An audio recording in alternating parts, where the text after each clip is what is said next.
Premo ati mamunyina hamama kwa ba diba UTV so nsamaudra yensa kan ya boa no aye de ba besomo afie studio se no shape house abeka junction and crying na nyuma ko bi na so masena eye this way chocolate drink eye Ghana koko ne de aye edepa modin so wom aya no wanom bi your best point savings loans and the best assurance and no action special ice mineral water and after so no special drinks ahodo ni nada wodwoma enne amubo michidom enesewa closet ashamatade lawless locks for so ayemiti edi amamensam no de di mu akotene bi enie Ghana mampanyi na nadoda kwakufu adu sese bibiman ani abere pese ye boa ma ne nkoda ye de ko atie wiemu sakraye de ene mansia ye fanye adwuma ne bebo en papa amampanyi akufu adu de atodwa akire mu se ye hwe enkoasom na edaso aye adwuma enti braso se ye nyade ye ka ye hubom ne ye kutie ne yade bi ekon editie enipa fa ahodie Afinifin Frisika Entimu media budget review na omaisa na yene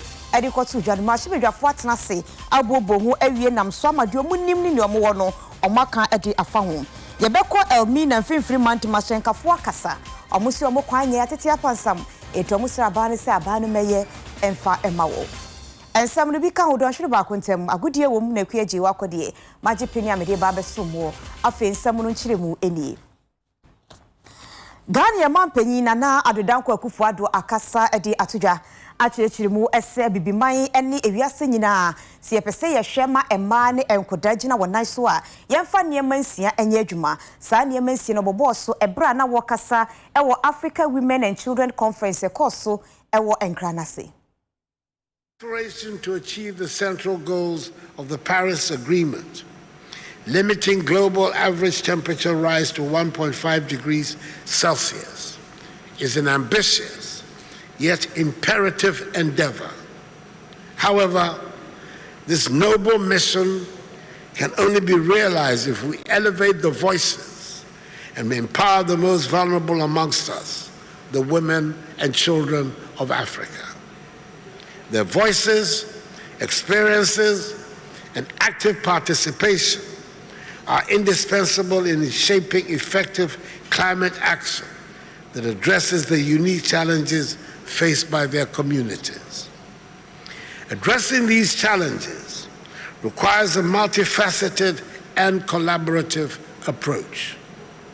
Governments, international partners, the private sector, financial institutions, and civil society organizations must work hand in hand to create an inclusive and equitable framework for climate action.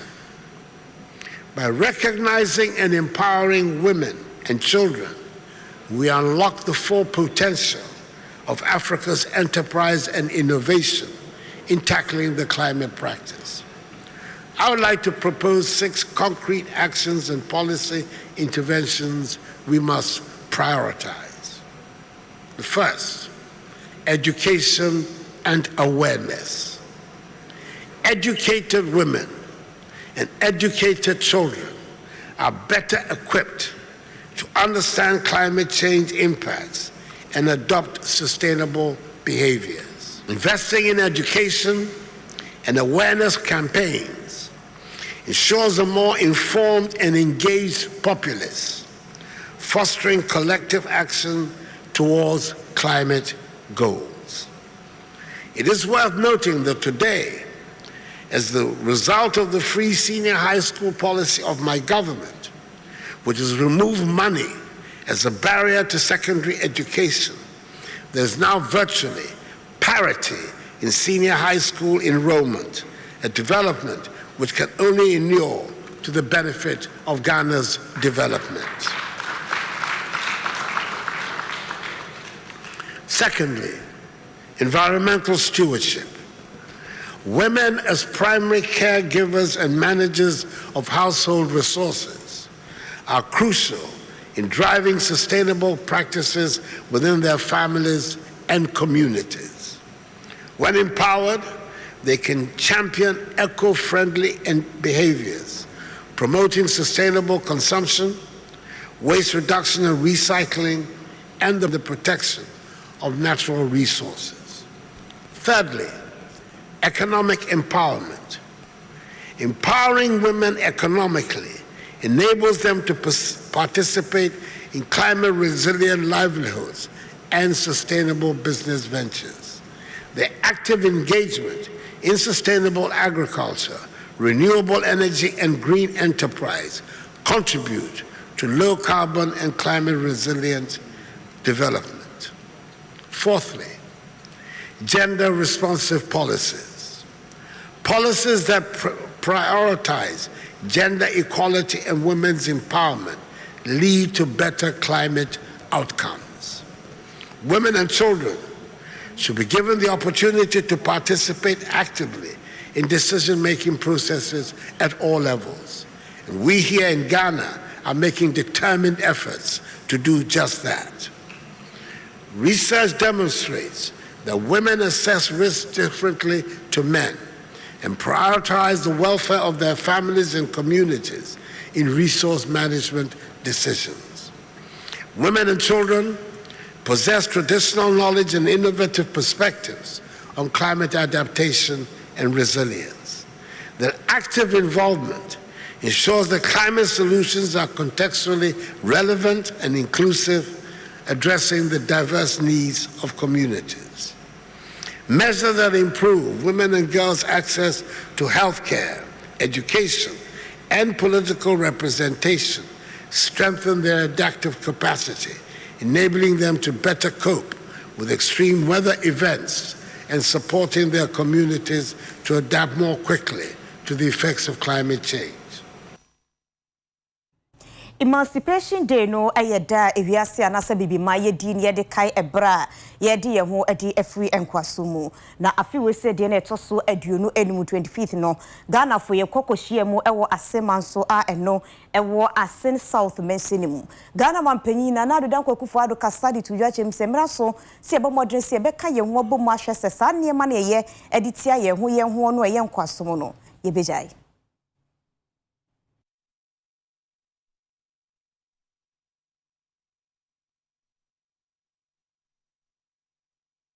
To see the African continent emancipated.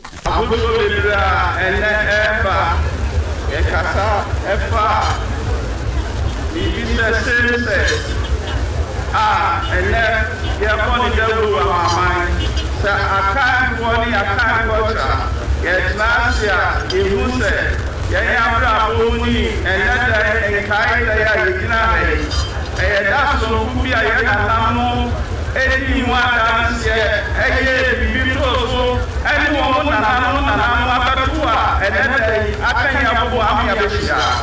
You be the say I didn't want. No, fuck, I didn't and was after 3 years. It's the embrace I said there be a every gate of no return, gate of return. You better not work, Yancy Kasa, I'm a wood that you might say, say, yes, up to your mamma, any money or say, today is a renewal of our commitment that yes, the shackles are off, the chains are off, and we are emancipated, but we still have work to do. And so we gather here to renew our commitment to the fight against injustice, against unfair practices, against poverty, against all the various racial prejudices that our brothers and sisters in the diaspora face. Amwasra na sepada ema ya DCC ho ebra ya buyensa na eto da so na ekodudo no akasa de afa ho asraba ne senke be ya wonyi free so na ne bo no nyefo emfa mama ne yentimi nto ebra yakọ afichire nenso ni nada no aban ebunasum nua we ne nam so ama North Tom Marche bedwani onimonyafo Samuel Okujeto ablakwa ede atodwa se ye nguase ma aban no se sa eto ne da so eda amwasra na sepada so ewo Ghana. Ghanaian women had agitated strongly that this media review should address a very important matter, a matter that borders on human rights. And Mr. Speaker, I recall that you also spoke emphatically, which was well received by the Ghanaian people, that the media review should abolish taxes on sanitary pads. It is an embarrassment that such a gross human rights issue did not receive attention from the finance minister. Mr. Speaker, this is a matter that the majority of our population in Ghana, women are in the majority. There were demonstrations. This House was petitioned. The Right Honourable Speaker was petitioned. The Women's Week of the Socialist Movement of Ghana demonstrated. Gender activists demonstrated against period poverty, against the assault on womanhood. We know it is leading to absenteeism in our schools. I recall as Deputy Minister of Education, we had to roll out a program to address that, the Free Sanitary Pads Initiative, under the Secondary Education Improvement Project. Here we are, Ghanaian women looking up to the Minister for Finance. He comes and doesn't say a word. The height of insensitivity. And Mr. Speaker, I think that this House must establish strongly that we are totally appalled by the Minister's insensitivity. But over here the price compared to near ba or minimum another country they produce a year trees kadiamona about minimum price no back in 15 Ghana cedis. But two companies in your produce or Ghana no over price between 11 and 12 cedis. And comparably no you per se you impose tax on send a bit deter the foreigners and so on for more than Emma and Nintina buying at the VAT at this insurance and get fund the United Atusu. And I don't think the industry is any complaining, but their main concern is the important ban. How margin Ghana for wouldn't yeah accept you subai say you deal with taste at the man foreign product. Very difficult to say we do away with such a unit. And Nintina almost no presses a ban imposes tax. So I don't think that this should be an issue. So when we talk about the taxing, it's not only on the imports, but even what we produce locally. They tax the raw materials and they impose more taxes on them. So they were complaining about the cost of production. And to the extent that some of them have folded up and they are rather importing from some places and selling. So it's something that I take seriously about. Don't let's miss the point. Was I will not tax a woman, my mother, for producing me. I don't support that at all. I don't support. So the state, the country should take this matter seriously. There are countries where it's for free. There are countries where a lot of the taxes have been removed. When we counted the taxes, there were about 15 or more on that product. That is an issue that I'm very, very passionate about. Yes, so you go on. It's just a guide to all of you, including the government. All governments that come, please, how much do we make from this taxation? How much? How much? We can do without it. There are other ways of taxing. We like taxing the poor. We are not taxing the rich. We have to think through this together. That issue, I'm not shaking at all. We have to work on it. Roman asafone ma omwo mrahye bedwamu no akwo ho abom atiku enam so amachi amehene adakuo no adi na omudwumedi omba bedipa ne so mbehwe aboa ama Roman asafono empenifuo ekuo no omo agina mo nice na fe so mode tete yepa ama Ghanafo emfa hone osoma uwomu. Ghanaian chapter of the ICLN will stand as a symbol of unity and a bastion of moral integrity. We will actively support Catholic and other Christians in elected office, along with all members of public service, in integrating the teachings of our faith as we discharge our duties, doing small things with great love. These are challenging times where faith often finds itself in the crosshairs of societal change. We live in an age where the lines between right and wrong, moral and immoral, ethical and unethical, are continually blurred. Our mission here is clear, that the path is fraught with challenges. It requires courage, wisdom, and an unyielding commitment to our faith and values. The ICLS mission transcends politics and touches the very soul of our society. It is a call to action, a call to be true to ourselves, to our faith, and to our principles. It is a call to be leaders, not just in name, but in deed. As we embark on this journey, we must remember that we are not alone. We stand on the shoulders of giants, the great men and women we have gone before us, who have shown us the way, who have lived the values we espouse. We must also remember that we are not merely leaders, but servants. The greatest among you will be your servants. To urge you, honorable members of parliament, you have in your libraries the compendium of the social teachings of the church. Tested teachings accumulated over the centuries by the church. And we know when it comes to politics, social development, the Catholic Church has a lot of experience. You can find these social teachings either online or at the Catholic bookshops. Together with the Holy Scripture, it is the tool for the network of this council, this parliamentary committee we are forming today. The bills on the death penalty, which were recently passed, and the promotion of proper human sexual rights, and Ghanaian Family Values Bill 2022, now before Parliament, have their basis in the social teachings of the church. Here, the bishops, thank Mr. Speaker, Honorable Speaker, and all parliamentarians for good work done.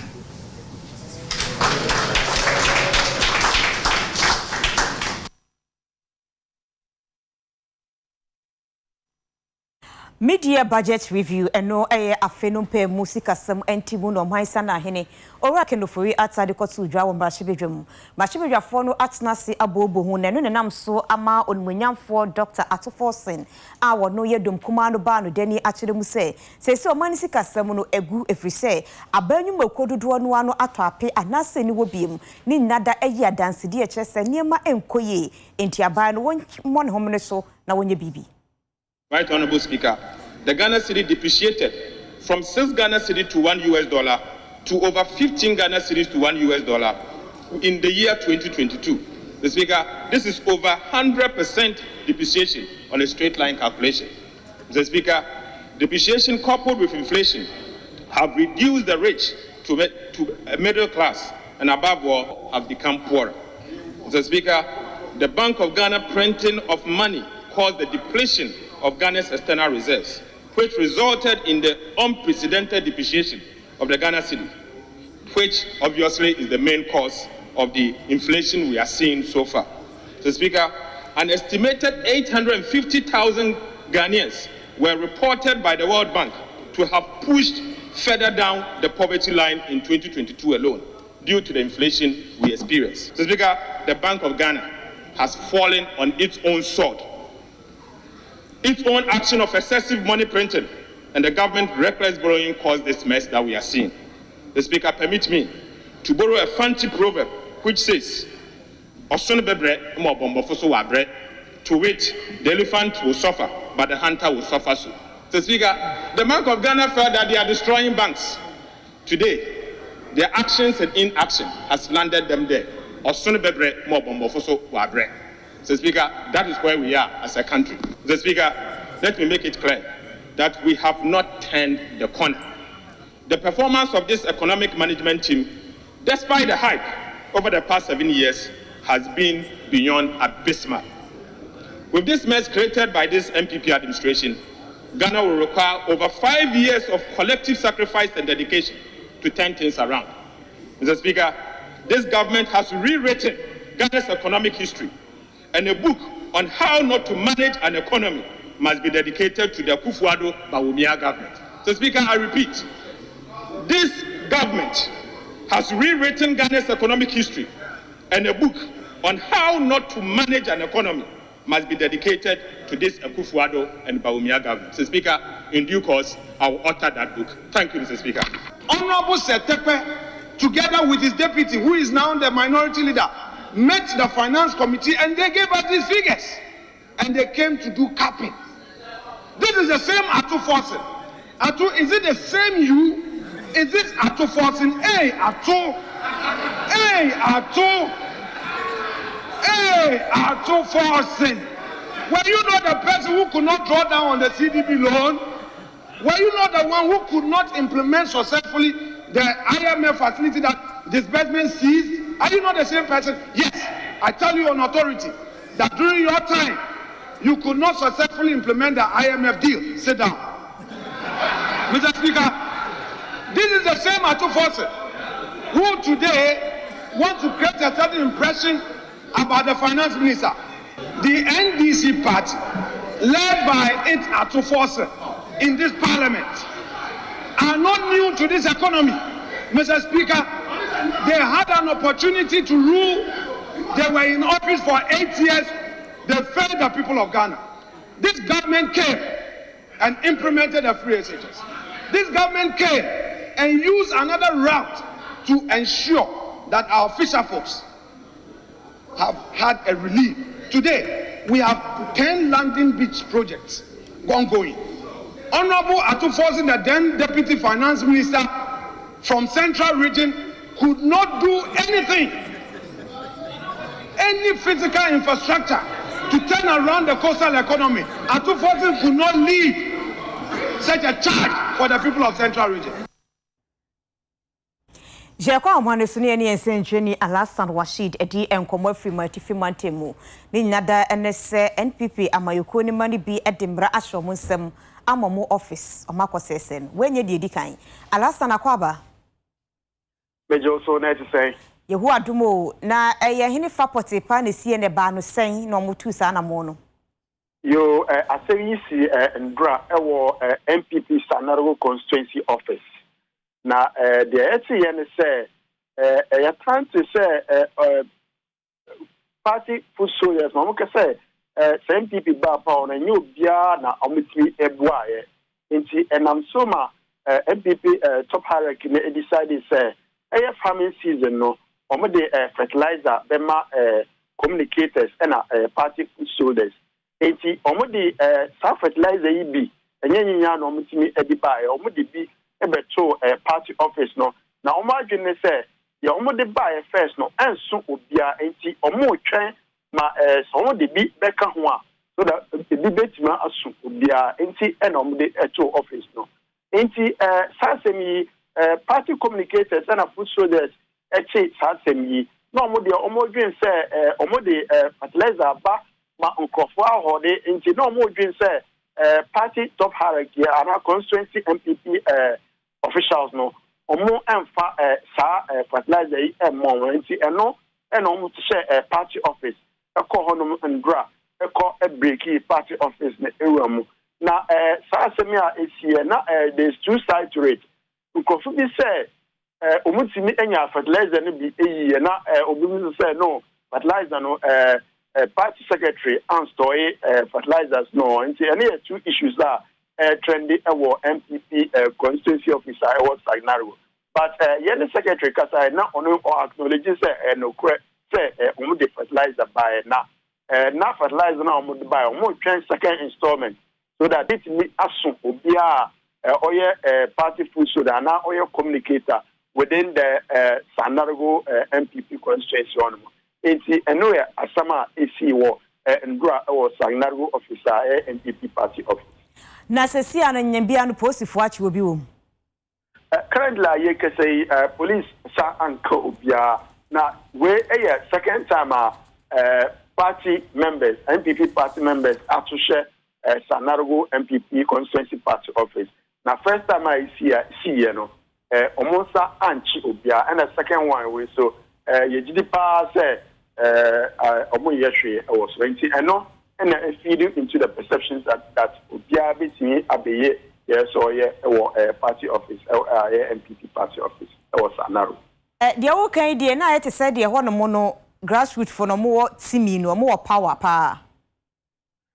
Usha Sanaro MPP party office no there most at times no suspicion omunten because we say party executives no say bibi ba omo hode and I bet na soma the average MPP member no ono nsanka enti suspicion omo believe say bibi free party head office eba officials no etna so enti eno na ehye omo ebufu because omo say omo and omo ye the omo amoye ejuma no e wo ground enti say bibi free party office ba say omo nyina sanka na nya few people are umbe hode side no and by the end of the day enye obia na sabeka the free party headquarters eba constituency office on mo ene wa manebo yense ntweni Alasan Washidi ne yetenika free northern regional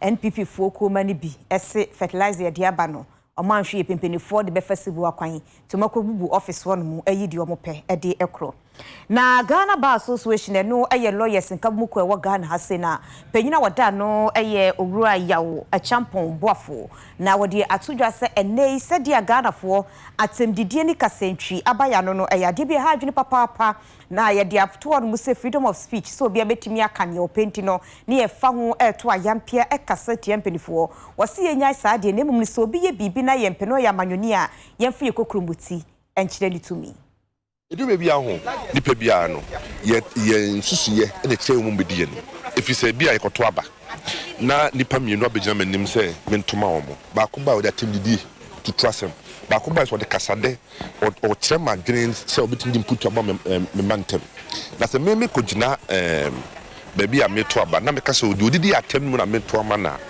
se ne na events ye wie na events so utoduboni a ibikama no politicians na ye wo mo na say mo dey to trust them edi anim no o ma fa ku na ba ho nipa ko ekosa line e wo wiem na to ma wo mo enti ye nipa ye wo ye tumi na ye wo yensem na so to politicians ye papa na ado o ye mampanyi efise Ghana fo bebri adwene kompenko na mo to ma no nye ode ne para ko tra Jubilee House enti edrum bi a o say ye koto aba ye so timi dwen ho say nipa we no odi mpuntu na eba de be no be na say wo koto ma nipa ode to trust them na say nipa ode atemdidi ene besre 2 minute free wa hwe de bia meka yem politicians ya ekofo so rapa mo say ebi mu de atemdidi ne to trust them no omu hwan na eye mama bebre no sana no mote ansa na omo ba abem obi o ha onya ma abem no ye party commentator uti no radio station a obi na no asem dem firi ado ma nipa kro no oye wi a rakwa ko gina baabi ne nkofo bi atoma ne so parliamentarian oba na party leadership line no bi a minister na asem ba be no wi eno nye democracy ntra wo nipa na omo ye sa anyoma no omo tete na enye eno ntina ma democracy de me de minim say amambo bi amambia nya kemba minka bidie a obi atimi sesese metiwi me ye to aba na me twemu me to aba ni so to aba nya to aba enti anye bia no se me to mampanyu so man to mampanyu minim se me so me ka ho na obi eba aben sana reference se obi ati ni ntimi nka se ni pakakre me ko se kokoam enkoyi obi immediate politicians ho on the politician bia tumi ne hia no enti se me ba na me se me didi atem na obetoma me me di atem me bana minim se ha me bana me Kenya sasem me toma me Kenya sasem enti se Ghana fo fiti ase to abetia politicians somebody to trust them ne ntokwane saa patapa na ye omunioma ebedu mrebi no ye politicians na be hu se wa mba am Kenya sema ye ntoma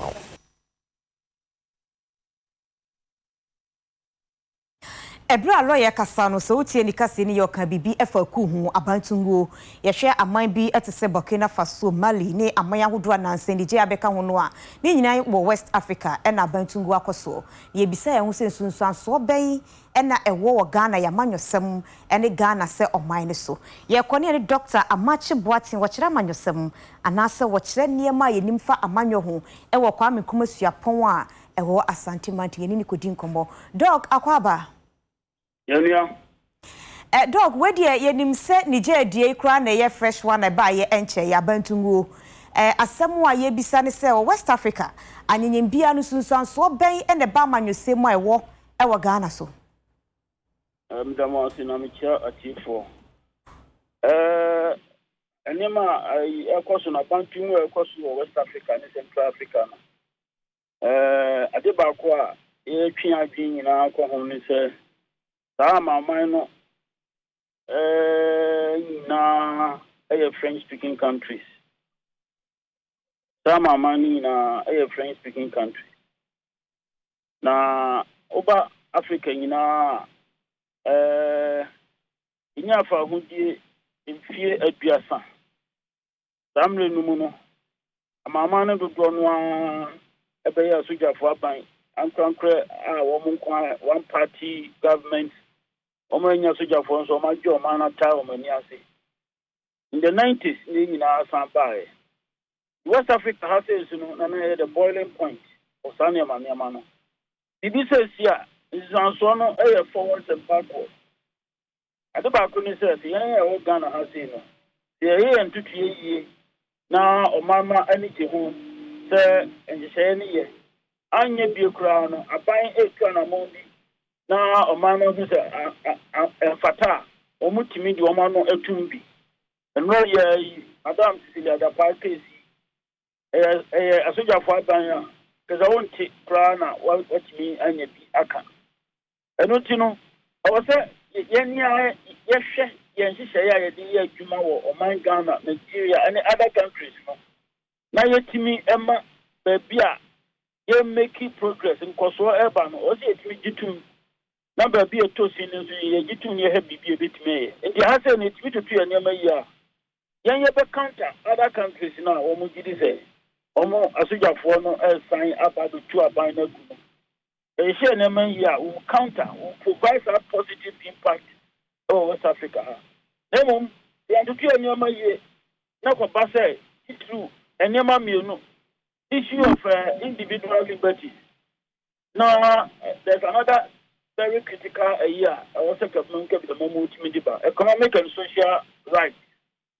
Omamu ahuchire, tikasem emu ahuchire, ene ankrankre asitinamu, no ya kwani sani amani na after so many years of democracy, 30 years. You bet me as evidence you can say Ghana upon a new achen emrana economic memu maeno ama. The sani amani ye boy homodia is also about to go ecoso baby no entimi emaha but ye kikani ina bom no e won so that a bit my positive a bit me I negative baby a wo mo tutu om nyama yie no wo mo abehu ade ba ko wo asujafo aban ho mi se wo mo ba hu fro se ya e mika Africa sub-Saharan Africa ye need record of military government. We don't have any such record. It will not just be there. Niger, Africa for Burkina Faso, Mali. Historical factors will also come to play. Now, you won't be a sending in our better. To us will be sassy. Yanshan is a mobile, must say, a bina water sono, one yard ye into a baby tunis, yes, ye money, a cobat on bape, no abedia kunyatna so.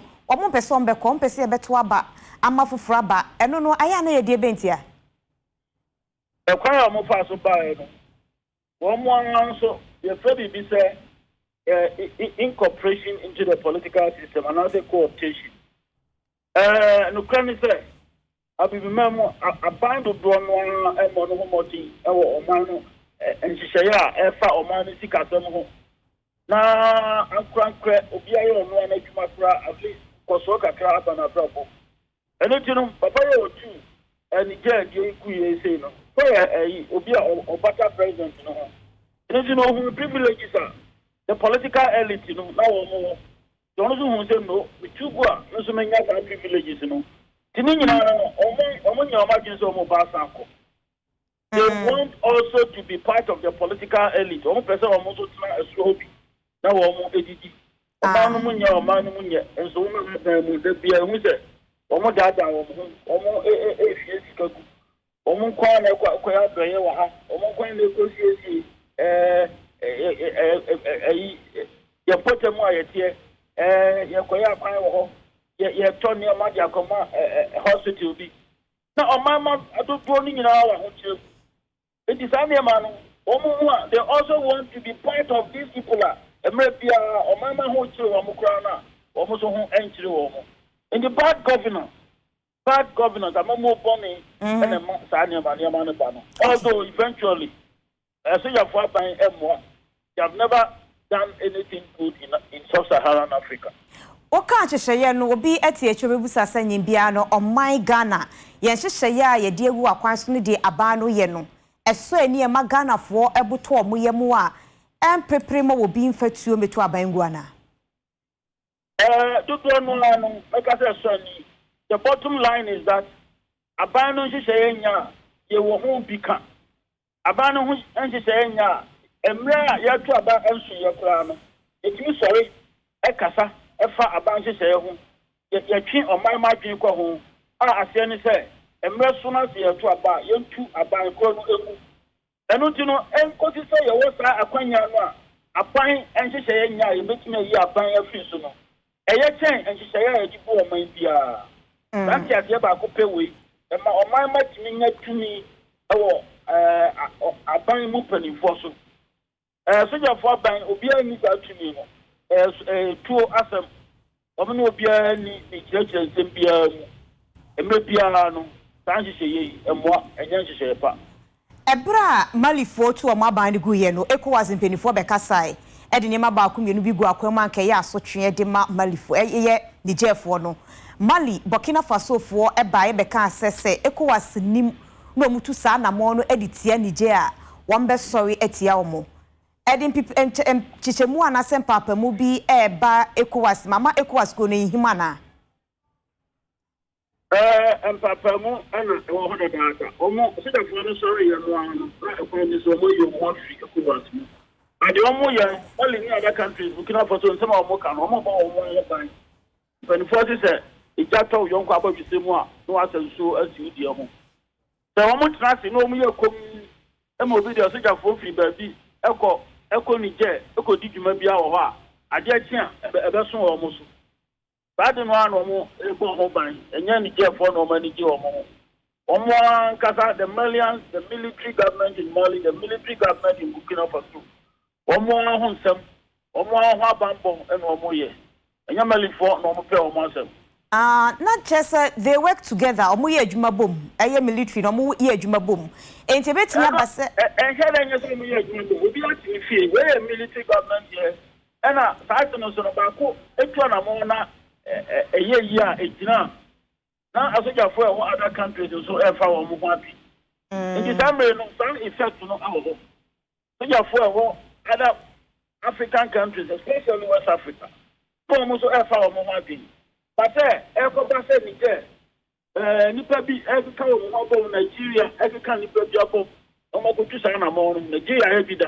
Nigeria, Ghana, Liberia, Emrana, and Tokano, El Cosono. And then also your father myself. But so, Nigeria, money, Burkina Faso, I'm trying to see now, and the more, Passe, Nigeria might lead an African military force to Niger. Omoko intervene, Omo transfer Komwa, and Nigeria no succeed here. Obviously, a better Burkina Faso, a better Mali. It won't go by, and you said they work together per se. Yadi and come to train Sino, ya per se, Bisa say, a dear Benessa ECOWAS, Econoye, Afen Sugana, a dear Benesi, Timisia, Efrimwo, na Yashase, Sa dear SC, a binsi or Maymo. Na yebebo ye ho ban e de afri atwerent manase ku ye ho a good governance. ECOWAS in Penifo, almost 2 months for Secretary Shani Prayer, almost Elfano, Ghana, I want to have a demand, or my mighty, our Belmua, the Cow Munyano. A grand besso, now crack crebit in a Yasko, Ama on from 4 $1 million. You call Ghana Revenue Authority for Australia. Sani pay taxes are what every Juma no way more than Jessica way. Sani American was a banman on Niprin Ocean. Here who say, a ban on the so a Nipa Biso, or my one Bamuso, a ban on the so. A good governor, yes, you fear here. Habaya Nika, Ama Maya Kano, a soldier for no crab as a movie Ghana. He answered a walk with PPR. They don't need to lecture Niger. ECOWAS has no business lecturing Burkina Faso or Togo. ECOWAS will lecture itself. ECOWAS will lecture itself. Almost bad governance. I'm more funny in Omunkasu. Okay. Now, Kowedi Kaya de Kona, Manfa Baku in Chatuo. Ora Ebokwansa, our near Semu for Dima Chronicle, the Democrat, and say Abain, one Tiana Swafono. Into one shepena, Amagana for Bidiam in Fe, Etuana Momboni. Ayano Cressa. I don't say Ghana has it, and someone I see what the military in Ghana. There's something I call the military on the military. The impact of June 4th and 31st December on the military, and Yasim Kumar. Almost all the generals are on my CP or Bermuda, and almost to carry down to trouble the same military. And it's not the Ghanaian military.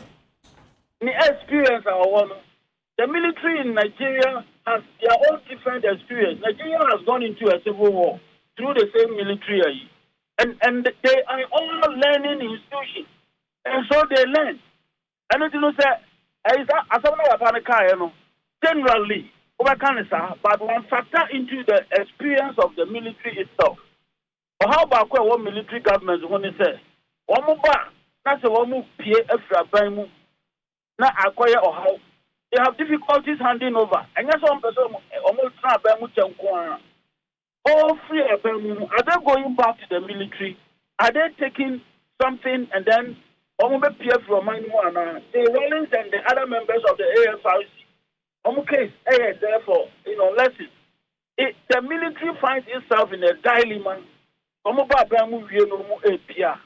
And you see another challenger. And so M1 Emma Asoja for our money the home. And your margin said, Fabi Biafo, even after they have come into government. Fabi Biafo. And nothing I'm ready to do one. Become bloody. The Equaya or my money near thing. No more challenge you or more legitimacy. Omunaswa, person or penny. As any say, Omunim, the wine are power. Kunom here, no me my wine.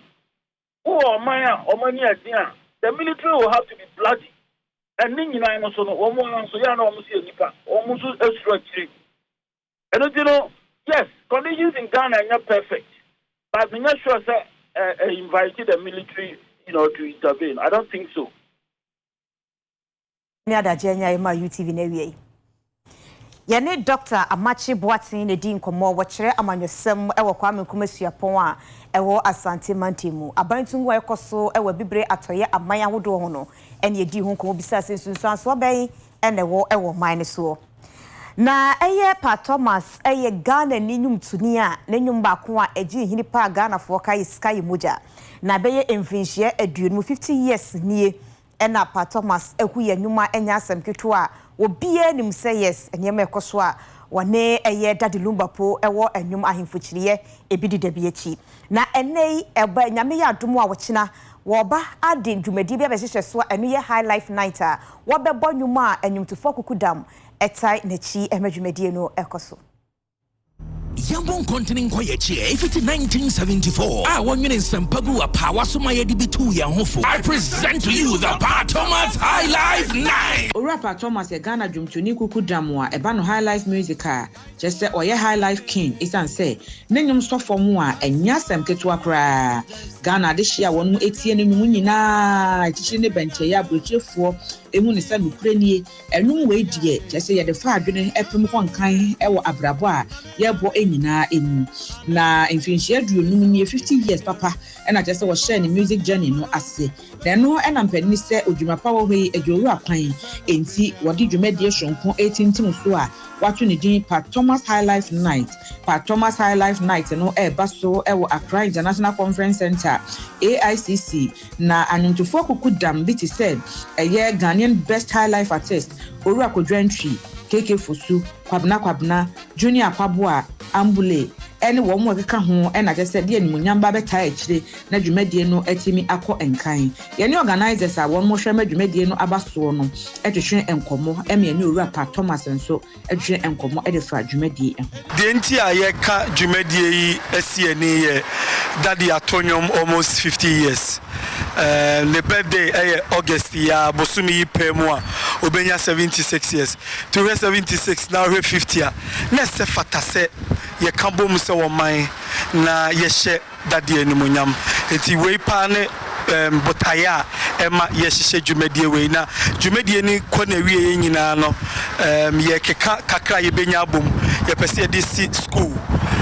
ye Pa Thomas Music School na yetumi boama ne din eka asase so take it no ewo mia bebre okọ na nalem clothing ewo Accra Mall okọ Osu Frankis Zen Gardens ewo Laboni oba Heavy Do ewo Kokomlemle Lunch City ewo Kanda sabia ya mabubu nyina benya take it bana dodo na megimedi se akakakra ye de beba gate na no sanse bia ya mabubu inu nkofo akototo kakra bi kan ye de beba o nti se be ya to avoid the rush no okosa mia and now free 0592 919122 0592 919122 baby I will be a timid take it in the bibrel say mami can share wonder see kanya bua de ma watch you abra asem kakra me pesa be kacha mamfo ni say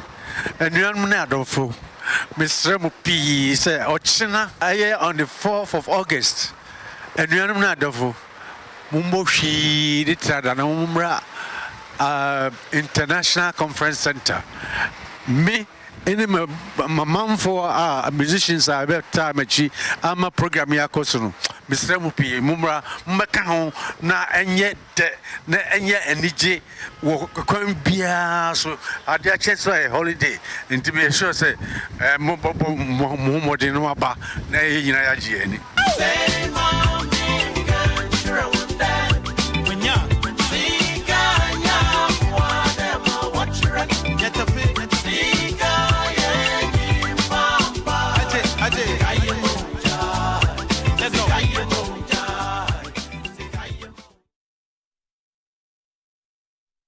ampa sika moja eba ho a wotimu say yes wani ajepa ye nyina ebekọ bi enti wonzo so boaboa ho na china oni ye nyina ye nkonko twaye na ase na ye nsa ne ma Pa Thomas na ni enje kasebo no ensie ye home abaye ba bongo difara wodi akansie a yes boss eba abetwa so ye ba sisi ya wadaroma enkobedia